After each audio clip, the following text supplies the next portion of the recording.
ठीक है, तो देखो कुछ एक और छोटी छोटी बातें, फिर उसके बाद 12.3 कंप्लीट कर लेंगे आज हम लोग। ये ट्रायंगल देखो ABC है।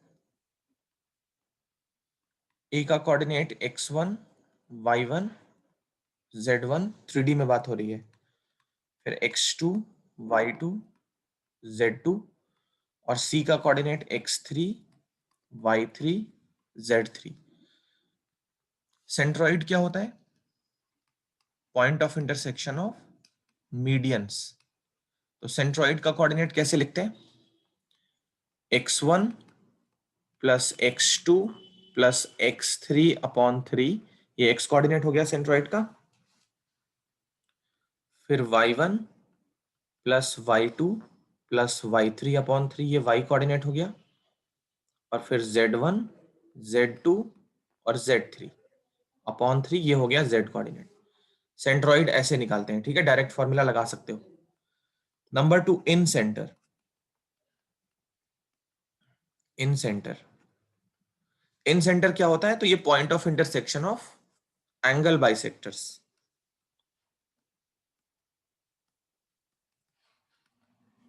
Point of intersection of 3 angle bisectors.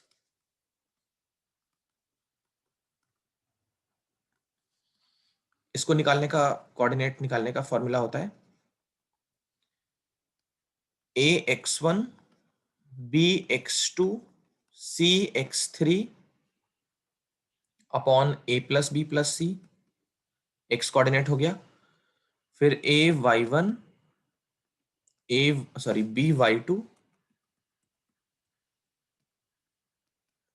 Plus cy3 upon a plus B plus C, ये y कोऑर्डिनेट। और az1 bz2 cz3 upon a plus B plus C. तो ये x coordinate, y coordinate, z coordinate, where A B C मैं बता देता हूं क्या होता है। ए जो है, ए के बारे में पता होगा वैसे, प्रॉपर्टीज ऑफ ट्रायंगल में बताया था। एंगल ए की अपोजिट साइड को स्मॉल ए से डिनोट करते हैं, एंगल बी की अपोजिट साइड को स्मॉल बी से, और एंगल सी की अपोजिट साइड को स्मॉल सी से। हेरॉन्स फार्मूला में भी हमने ऐसे ही किया था। एस जब निकाले थे तो A plus B plus C by 2 करते थे। तो जनरली वहां पे तो ए बी सी कोई भी साइड ले लेते थे, बट एक्चुअली एंगल ए की अपोजिट साइड स्मॉल ए होती है, एंगल बी की अपोजिट साइड स्मॉल बी। तो ए जो है वो side opposite to angle A, मतलब बी सी है। स्मॉल बी का मतलब क्या है? ए सी साइड। और स्मॉल सी का मतलब है ए बी साइड। तो इन सेंटर का कोऑर्डिनेट अगर फाइंड करना है तो पहले ए बी सी निकालना पड़ेगा। कैसे निकालोगे? डिस्टेंस फार्मूला से तीनों साइड निकाल लेना पहले, और उसके बाद इस फार्मूले में डाल देना। तो इन सेंटर का कोऑर्डिनेट इससे मिल जाएगा और सेंट्रॉइड का कोऑर्डिनेट इससे मिल जाएगा। इसके अलावा भी बहुत सारी चीजें होती है, जैसे ऑर्थो सेंटर होता है, फिर तुम्हारा सरकम सेंटर होता है।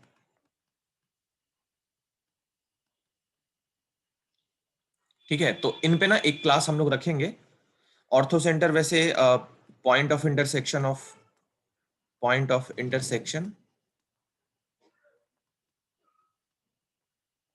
ऑफ एल्टीट्यूड्स, और ये है हमारा point of intersection of perpendicular bisectors of sides. Perpendicular bisector of sides.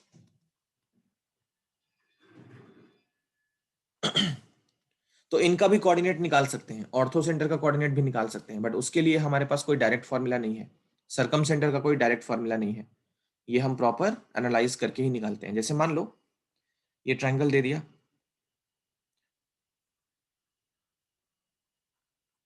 A B और सी। चलो 2D में बात करते हैं, 2 डायमेंशन में। x1 y1, ये x2 y2, और ये x3 y3। ठीक है, हमें इस ट्रायंगल का ऑर्थो सेंटर फाइंड करना है। ऑर्थो सेंटर तो देखो कितना लंबा होता है, बट निकाल सकते हैं। कैसे करोगे ऑर्थो सेंटर, कैसे फाइंड करोगे? देखो, रूल्स टू फाइंड, या वर्किंग रूल है ये, steps to find ortho centre.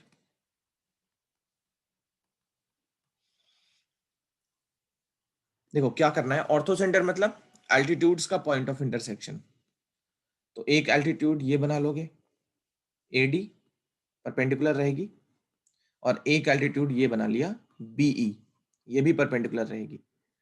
कोई भी दो एल्टीट्यूड बना के उनका पॉइंट ऑफ इंटरसेक्शन निकाल लो, वही आंसर है। हाँ, तीसरा वाला भी वही पॉइंट से पास करेगा, इसकी गारंटी है, बट तीसरा बनाने की जरूरत नहीं है। कोई सा भी दो हाइट बना लो ट्रायंगल में, और उन दोनों को सॉल्व करके हम निकाल सकते हैं आंसर। तो देखो कैसे निकालेंगे। सबसे पहले फर्स्ट स्टेप में क्या करोगे समझना अच्छे से, ठीक है, क्योंकि मैं इस पे एग्जांपल नहीं दिखाऊंगा, सिर्फ वर्किंग रूल दिखा देता हूं।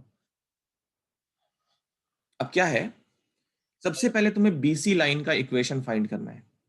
मैं एक एक स्टेप लिख देता हूं। Find the equation of line BC। BC hello. Line का इक्वेशन लिख लोगे। हाँ बनज, गुड मॉर्निंग। BC लाइन का इक्वेशन लिख लोगे। B और C के कोऑर्डिनेट पता है 2 पॉइंट फॉर्म में, ये 2 पॉइंट फॉर्म, ठीक है। B और C का कोऑर्डिनेट मालूम है तो BC का इक्वेशन आराम से लिख लोगे 2 पॉइंट फॉर्म में। उसके बाद हमें यह भी पता है कि BC पे परपेंडिकुलर कोई लाइन है और वो लाइन पॉइंट A से पास कर रही है, तो AD लाइन का इक्वेशन भी लिख लेंगे। Right equation of line AD perpendicular to BC and passing through A। AD line का इक्वेशन मिल गया, तो AD का जो इक्वेशन मिला है उसको फर्स्ट इक्वेशन मार्क कर लोगे। देखो हम क्या करने वाले हैं, AD और BE का इक्वेशन फाइंड करेंगे और उसको सॉल्व करेंगे, तब जाके हमको वो दोनों कहां पे इंटरसेक्ट करते हैं वो कोऑर्डिनेट मिलेगा। थोड़ी देर के लिए मान लो ऑर्थो सेंटर हमारा F है, जस्ट इमेजिन F है, तो AD का इक्वेशन मिल जाएगा, X और Y में लीनियर इक्वेशन होगा 2 वेरिएबल में, क्योंकि AD स्ट्रेट लाइन है तो उसका इक्वेशन कौन से फॉर्म पे होगा, X और Y में इक्वेशन होगा। तो यहां तक हमको AD का इक्वेशन मिल गया। अब प्रोसेस को रिपीट करेंगे BE का इक्वेशन फाइंड करने के लिए। Third step, find equation of AC। AC का इक्वेशन निकाल लेना, A और C का कोऑर्डिनेट है 2 पॉइंट फॉर्म। एंड उसके बाद fourth step, right equation of line BE जो कि परपेंडिकुलर है AC पे and passing through point B। तो BE का इक्वेशन भी निकल जाएगा। BE का इक्वेशन निकाल लिया, ये हमारी सेकंड इक्वेशन मार्क कर लोगे। तो AD और BE का इक्वेशन मिल गया। अब last step, fifth part, solve AD and BE। Actually इनके इक्वेशन सॉल्व करने हैं, तो solve the equation of AD and BE to get their point of intersection,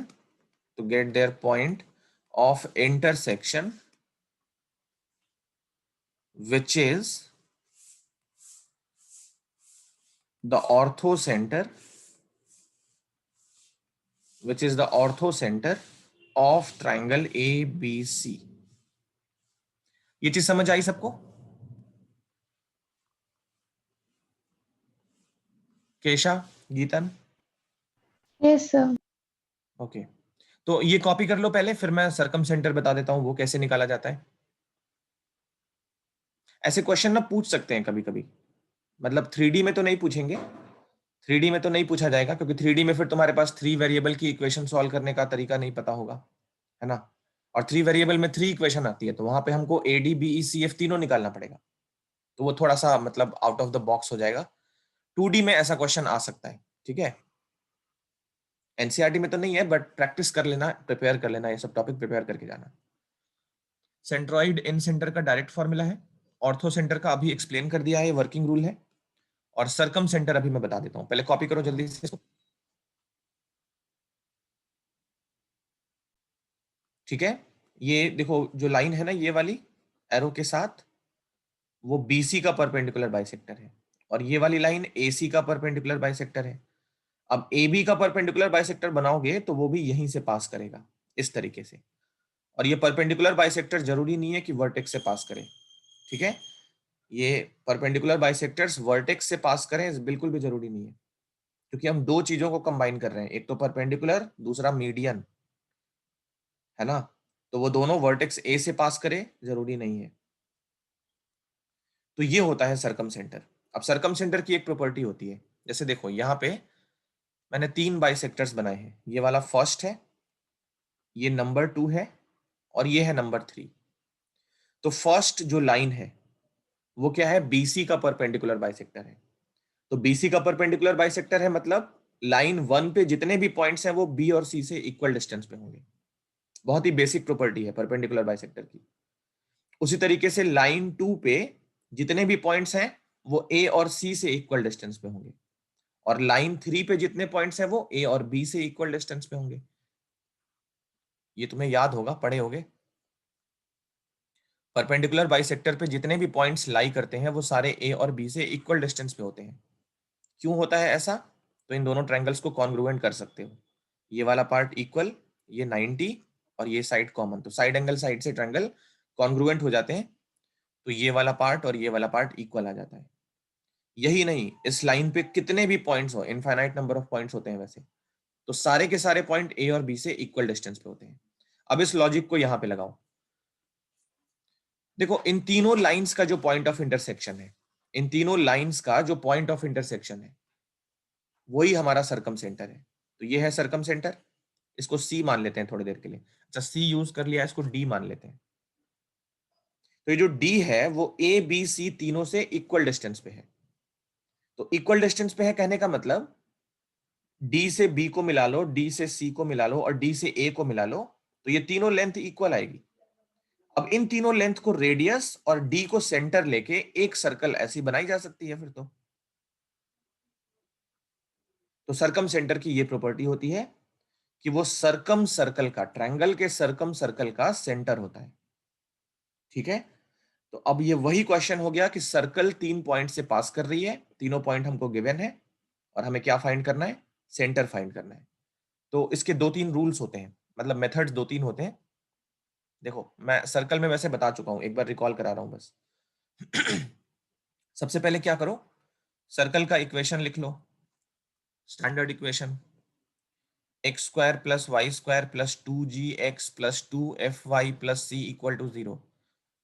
बहुत ही कोइंसिडेंट है, कोइंसिडेंटली यहाँ पे भी 3 अननोन दिख रहे होंगे, जी एफ और सी, तो उनको सॉल्व करने के लिए 3 इक्वेशन चाहिए। वो तीनों इक्वेशन ए और बी और सी के कोऑर्डिनेट से हम निकाल लेंगे, ठीक है। तो ए का कोऑर्डिनेट इसमें डालोगे, जी एफ सी में पहली इक्वेशन मिलेगी।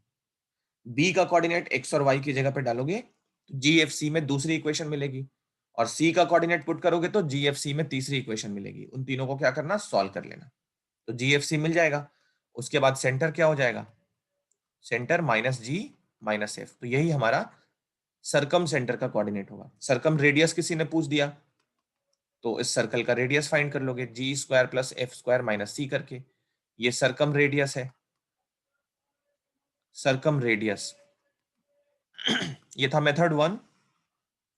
मेथड 2 में क्या करना है, देखो मेथड 2 में तुम ऐसा करोगे, सरकम सेंटर का कोऑर्डिनेट अल्फा कॉमा बीटा ले लोगे, सरकम सेंटर का कोऑर्डिनेट अल्फा कॉमा बीटा ले लोगे। अब तुम्हारे पास 3 कंडीशंस होंगी, पहला OD, D A equal to D B equal to D C. D जो है वो ए बी सी तीनों से इक्वल डिस्टेंस पे है, तो D A equal to D B equal to D C ये लगा लेना। अब इसमें क्या है, 3 इक्वेशंस बना सकते हो टोटल।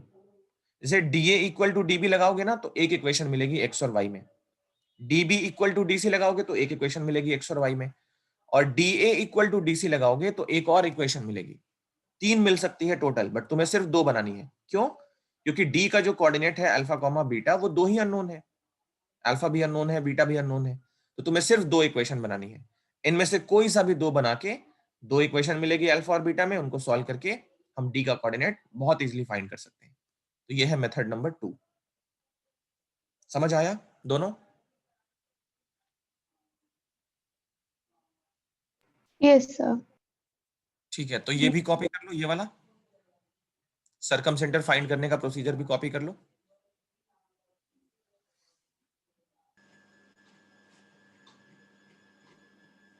ये था rules to find circum centre.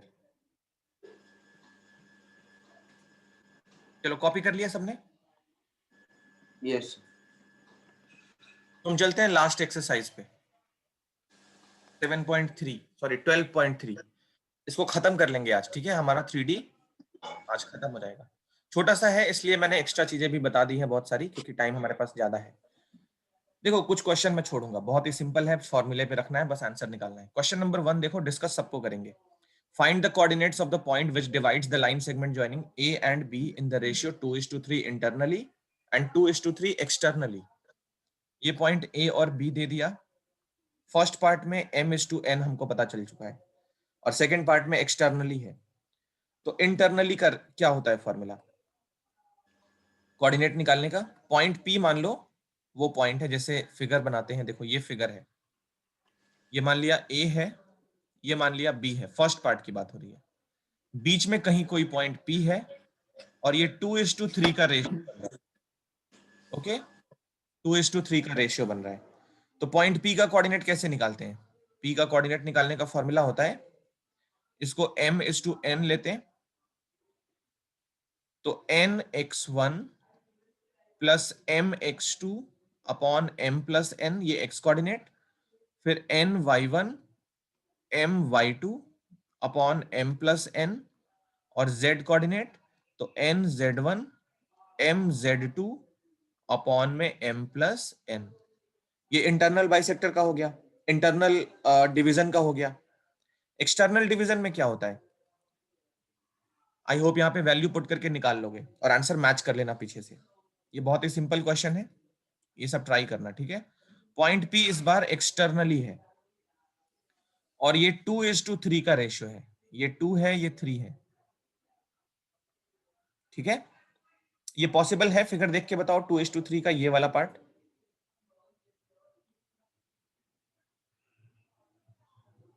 AP 2 है, BP 3 है, ये पॉसिबल है? यस। यस। कैसे पॉसिबल है बनज? No, sir. AP इतना बड़ा है, वो सिर्फ 2 पार्ट है, मतलब 2 है, और ये BP 3 है, कैसे पॉसिबल है?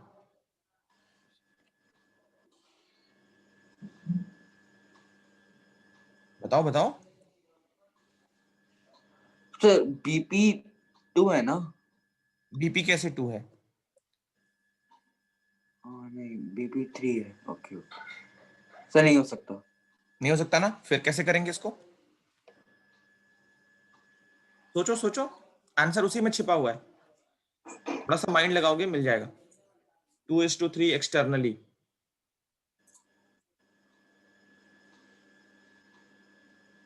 चलो सोचो सोचो, ट्राई करो, तुम लोग माइंड लगाते ही नहीं हो। सर अगर हम ऐसा नहीं कर सकते कि 2 और 3 को ऐड कर दें और उससे क्या हो 5 जाएगा? टू, सर वो जो एपी है वो बड़ा वाला रेशियो हो सकता है कि? हाँ, सर मेरे को लग रहा है कि क्या लग रहा है? सर मैं क्वेश्चन एक बार समझ नहीं पा रहा हूँ, जरा बताओगे? बताओगे नहीं, मैं तो तुमसे पूछ रहा हूं। एक काम करो, फर्स्ट पार्ट कॉपी करो, सेकंड पार्ट ना हम व्हाइट बोर्ड पे चलते हैं, ठीक है? फर्स्ट पार्ट कॉपी कर लो, मैं सेकंड पार्ट व्हाइट बोर्ड पे कराता हूँ, फिगर बना के बड़ा सा, फिर क्लियर होगा। देखो सेकंड पार्ट,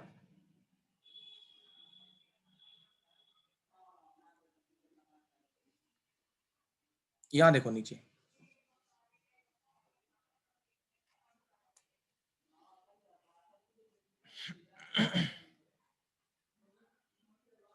ये देखो A है, ये B है, और ये P है।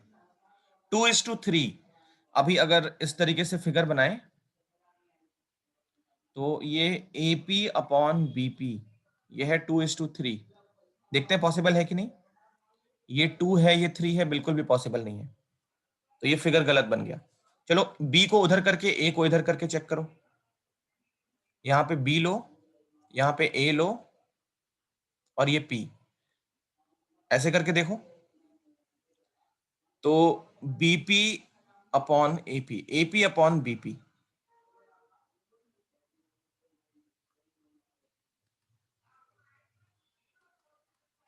ये पॉसिबल है?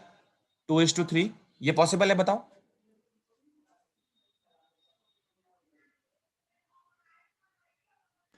Yes, sir. देखो मैं क्या कर रहा हूं, मैं ना पी को इस साइड लेके देखता हूं और उस साइड लेके देखता हूं। ए बी के बीच में पी को नहीं रखना है, ये बस कंडीशन है। ठीक है, ए बी के बीच में पी को नहीं रखना है। तो एक्सटर्नल डिवीजन में यही करना होता है। ठीक है, ए बी के बीच में पी को रखोगे तो इंटरनल डिवीजन हो जाएगा। तो पी को एक बार इधर रख के देखो और एक बार इधर रख के देखो, दोनों में से कोई एक लग ही जाएगा। तो ये वाला केस लग जा रहा है, ये फिगर गलत हो गया।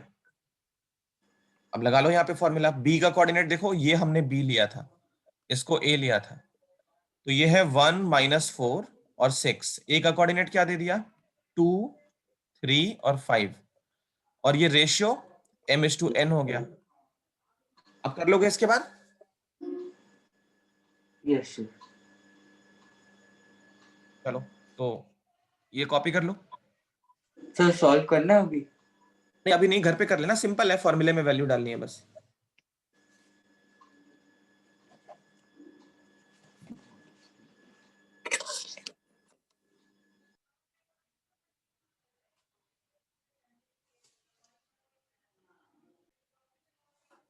चले आगे। Yes, sir. ठीक है, नेक्स्ट क्वेश्चन, क्वेश्चन नंबर 2। अब देखो मैं एक साथ 2-3 कर देता हूं, है ना, फिर कॉपी कर लोगे। Question number 2, given that P Q R collinear, find the ratio in which Q divides P R. तो क्वेश्चन नंबर 2 देखो पहले, 2 और 3 एक साथ कर देते हैं। ठीक है, क्वेश्चन नंबर 2 और 3 एक साथ कर लेते हैं। यहां देखो question number 2, P Q R का कोऑर्डिनेट पता चल गया, find the ratio in which Q divides P R. तो एक डायग्राम बना लेते हैं। पी ये आर है और ये है क्यू। देखो मुझे नहीं पता क्यू इनके बीच में है या बाहर है, मतलब इंटरनल डिवीजन है या एक्सटर्नल डिवीजन है, ये हमको नहीं पता है, बट फिर भी हम एक फिगर तो बनाएंगे। तो पी का कोऑर्डिनेट है 3, 2, -4। आर का कोऑर्डिनेट है 9, 8, -10, और क्यू का कोऑर्डिनेट है 5, 4, -6। इनका रेशियो मान लेते हैं k:1। रेशियो मान लेते हैं k:1। k:1 के रेशियो में डिवाइड करता है। ये k के बारे में क्लास 10th में हमको पता है। तो 10th में हमने क्या सीखा था? देखो k अगर 1 आ जाए तो क्या बोलते हैं? q is mid point. q mid point है।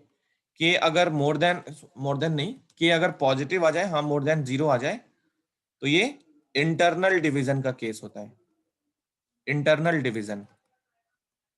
और अगर k लेस देन 0 आ जाए तो ये एक्सटर्नल डिवीजन का केस होता है, एक्सटर्नल डिवीजन।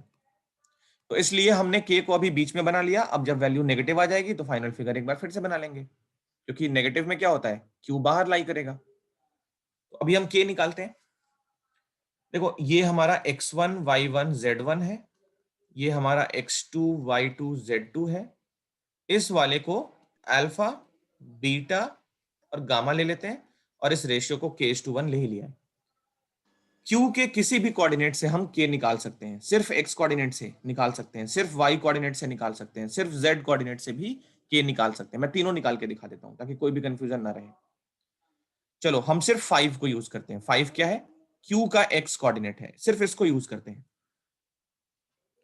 तो alpha equal to 1 into cross बनाओ, 1 का क्रॉस p के साथ, k का क्रॉस r के साथ, तो 1 into 3 plus k into 9 upon k plus 1, और अल्फा की वैल्यू कितनी है? 5। करो मल्टीप्लाई, तो ये हो गया 3 + 9k इक्वल टू 5k + 5। ठीक है ना, 5 से मल्टीप्लाई, तो देखो ये बन गया कितना, और ये उधर जा रहा है, तो 4k इक्वल टू 2, k की वैल्यू आ गई 1/2, मतलब 1/2, और ये पॉजिटिव आ रहा है तो इंटरनल डिवीजन है। फिगर हमारा बिल्कुल सही है, अल्फा को लेके 1:2 के रेशियो में डिवाइड कर रहा है, ये मालूम चल गया। चलो अब इस 4 को लेके निकालते हैं। तो 4 वाई कोऑर्डिनेट है, वाई कोऑर्डिनेट है तो हम क्रॉस वाई के साथ बनाएंगे। 1 into Y one plus k into Y two upon k plus 1। 4 equal to 1 into Y one is 2, k into Y two 8 upon k plus 1। तो ये कितना आ गया? 8k plus 2 equal to 4k plus 4। इस 4 को यहां ट्रांसपोज करो, तो 4k और इस 2 को यहां ट्रांसपोज करो, तो 4k इक्वल टू 2, k फिर भी 2/4 दैट इज 1/2। तो आंसर सेम देख रहे हो ना, सॉरी 1/2, k इक्वल टू 1/2। तो रेशियो सेम आएगा। ऐसे ही z के साथ भी निकालोगे ना तो भी 1/2 ही आएगा। तो अभी कोई भी एक एग्जाम में कर सकते हो, बट अभी के लिए तुमको ये सारे लिखने हैं, अल्फा वाला भी बीटा वाला भी, और गामा के लिए स्पेस छोड़ देना, वो घर पे कर लेना। सिर्फ ये दिखाने के लिए कि किसी भी कोऑर्डिनेट से करोगे आंसर सेम रहेगा। Third question, find the ratio in which yz plane divides the line segment joining this and this. तो इसको a और b ले लेते हैं। अब कोई पॉइंट yz प्लेन में है तो x कोऑर्डिनेट 0 हो जाएगा, है ना। सिर्फ एक कोऑर्डिनेट दिया हुआ है x कोऑर्डिनेट, तो वही मैंने इसलिए दिखाया है कि कोई भी कोऑर्डिनेट से हम रेशियो फाइंड कर सकते हैं। ये देखो a और b है। a का कोऑर्डिनेट क्या है? -2, 4 और 7। b का कोऑर्डिनेट है 3, -5, 8। कोई पॉइंट p है जो yz प्लेन में है, तो x कोऑर्डिनेट 0, y कोऑर्डिनेट कुछ भी हो सकता है, z कोऑर्डिनेट भी कुछ भी हो सकता है। तो अभी हमने जस्ट ये सीखा है कि p का कोई भी कोऑर्डिनेट हो उससे हम रेशियो फाइंड कर सकते हैं। तो p का y और z कोऑर्डिनेट तो नहीं दिया है, x कोऑर्डिनेट दिया है, तो p के x कोऑर्डिनेट का फॉर्मूला लगा लो, अल्फा इक्वल टू, और रेशियो वही k:1, 1 into x1 plus k into x2 upon k plus 1। Alpha यहां पे 0 है, 1 इंटू x1 हो गया -2, ये x1 y1 z1, ये वाला b का कोऑर्डिनेट x2 y2 z2, तो k इंटू 3 और अपॉन क्या हो गया? k plus 1। k प्लस 1 भस्म हो गया, 3k माइनस 2 0, तो k की वैल्यू मिल गई 2/3। ये 2/3 के रेशियो में डिवाइड करेगा। ये तो क्वेश्चन एनसीईआरटी में इतना ही दिया है, मैं इसमें कुछ ऐड करता हूं, ठीक है। Also find coordinates of point P। अब तुम्हें y कोऑर्डिनेट भी निकालना है, तो y कोऑर्डिनेट तुम्हें रेशियो मालूम चल चुका है ना, 2:3, ये 2:3। तो y कोऑर्डिनेट निकालने के लिए क्या करोगे? 3 into Y one plus 2 into Y two upon 3 plus 2, Y coordinate आ जाएगा। और z कोऑर्डिनेट के लिए 3 into Z one, 2 into Z two upon 3 plus 2, तो इससे z कोऑर्डिनेट आ जाएगा। फिर लास्ट में क्या करोगे? 0, y, z, ऐसे कर लोगे, ये आंसर हो जाएगा। चलो यहां तक कॉपी कर लो, ये घर पे कर लेना, ठीक है। कॉपी करके इन्फॉर्म करो। 2 क्वेश्चंस कर लेते हैं, क्वेश्चन नंबर 4 और 5। देखो 4 थोड़ा इंपॉर्टेंट है, 4 और 5 एक साथ कर लेते हैं। अच्छा 5th मैं बस समझा दूंगा, वो तुमको कर लेना है। सर सर आपकी वॉइस ठीक से नहीं आ रही। अच्छा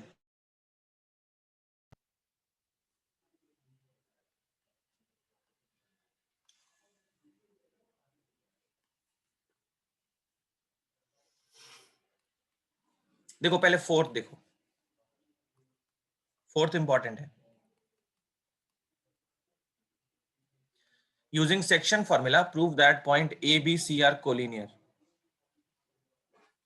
तो इसको कोलिनियर प्रूफ करना है सेक्शन फॉर्मूला यूज करके। कैसे होगा? तो क्या करते हैं, ए बी सी, ये जो पॉइंट है ना, ए और बी तो स्ट्रेट लाइन बना लेगा, इसमें कोई शक नहीं है।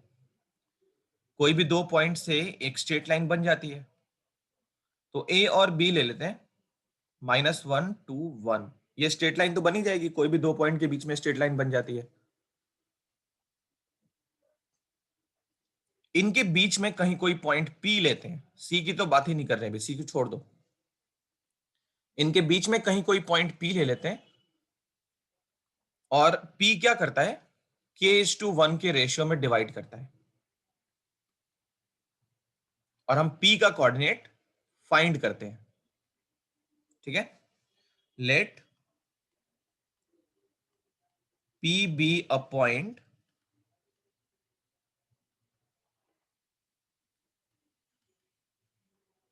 in between AB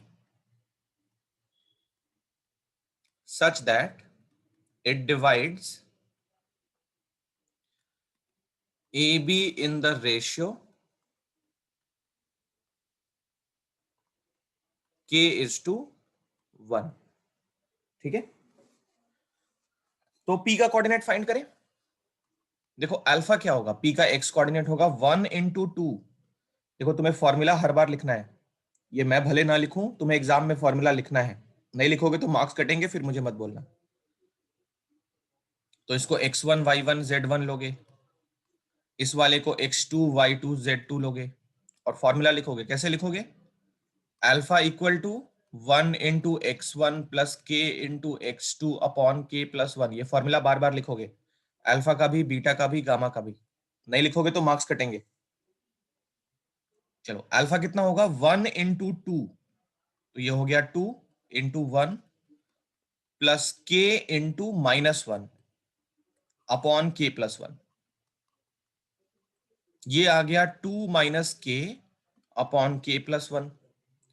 ऐसे ही बीटा निकालो, तो बीटा क्या होगा, 1 × y1 plus k×y2 upon k+1। ये आ गया 2k+3 अपॉन k+1। और गामा z कोऑर्डिनेट है, तो 1 × z1 plus k×z2 upon k+1। ये हो गया k-4 अपॉन k+1। तो पॉइंट P का कोऑर्डिनेट हमने निकाल लिया 2 - k upon k+1, 2k+3 upon k+1, k-4 upon k+1। अब हम ये चाहते हैं कि जो पॉइंट P है वो पॉइंट C के साथ कोइंसाइड करे। ठीक है, पॉइंट P जो है वो पॉइंट C के साथ कोइंसाइड करे, तो उसके लिए इनके कोऑर्डिनेट्स मैच होने चाहिए, है ना, क्योंकि वो बोल रहा है C पॉइंट AB पे लाई करता है, तो हम क्या करना चाहते हैं, पॉइंट P को C के साथ कोइंसाइड करना चाहते हैं। ठीक है, लेट अस फाइंड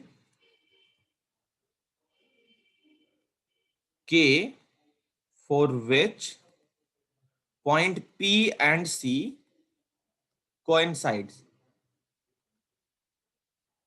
तो P एंड C कोइंसाइड करने के लिए क्या करेंगे, P के कोऑर्डिनेट्स और C के कोऑर्डिनेट्स को मैच कराएंगे, इक्वेट करेंगे। तो x कोऑर्डिनेट को x कोऑर्डिनेट के साथ इक्वेट करो, और वहां से k निकाल लो, क्योंकि k में लीनियर इक्वेशन है, एक ही वेरिएबल है, तो कोई भी एक कोऑर्डिनेट मैच करके आ जाएगा। 2 - k अपॉन k+1, इसको 0 से इक्वेट कर लो और k निकाल लो, आंसर हो जाएगा। अच्छा, यही आंसर बाकी पे भी आएगा, जैसे k को 2 रखोगे ना इस वाले में, तो 1/3 आना चाहिए। k को यहां पे 2 रखोगे तो 2 आना चाहिए। रख के देख लेते हैं। Eight k = 2, 2k+3 upon k+1, ये y कोऑर्डिनेट है किसका, P का, तो ये C के y कोऑर्डिनेट से मैच हो जाना चाहिए। k को 2 पुट करो, 4+3 अपॉन कितना हो गया, 2 + 1 3। नहीं, कुछ गलत हो गया क्या, कुछ गलत हो गया क्या,